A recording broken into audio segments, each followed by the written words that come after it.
तृणमूल कांग्रेस पर घिरा राजनीतिक संकट अब और गहराता जा रहा है।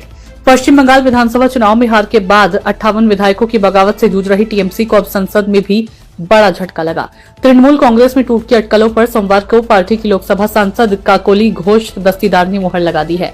सांसद काकोली घोष ने कहा कि मेरे साथ टीएमसी के करीब 20 सांसदों ने भाजपा के नेतृत्व वाले एनडीए को समर्थन देने का फैसला किया है। काकोली घोष ने कहा कि 20 टीएमसी सांसदों के हस्ताक्षर वाला पत्र लोकसभा अध्यक्ष ओम बिरला को भेजकर एनडीए के साथ गठबंधन करने की इच्छा जताई गई।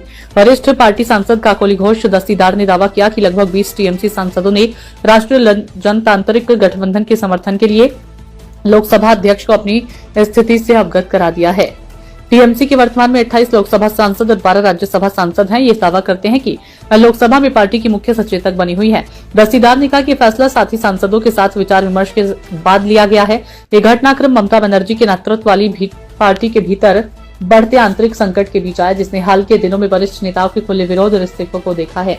घोष दस्तीदार ने कहा कि समूह ने राजनीतिक रूप से एनडीए के साथ खुद को जोड़ने का फैसला किया। ये तर्क देते हुए ये मत को दर्शाता है कि उन्होंने कहा, हमने जनता के फैसले को स्वीकार कर लिया और मानते हैं कि हमारे भविष्य के राजनीतिक मार्ग को एनडीए के हिसाब से होना चाहिए। टीएमसी नेतृत्व ने अभी तक इन दावों पर कोई प्रतिक्रिया नहीं दी है। इंडिया ब्लॉक की बैठक के लिए टीएमसी सुप्रीमो ममता बनर्जी रविवार को ही दिल्ली पहुंच गई थी।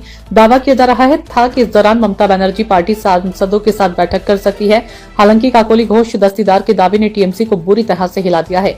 पश्चिम बंगाल में पहले से ही करीब 58 विधायकों ने पार्टी से अलग होकर ममता बनर्जी और अभिषेक बनर्जी के खिलाफ मोर्चा खोल रखा है। तो वहीं अब दिल्ली में ममता बनर्जी की मौजूदगी के बीच टीएमसी सांसदों का एनडीए को समर्थन देने का ऐलान पार्टी पर दीदी की कमजोर होती पकड़ को दिखा रहा है।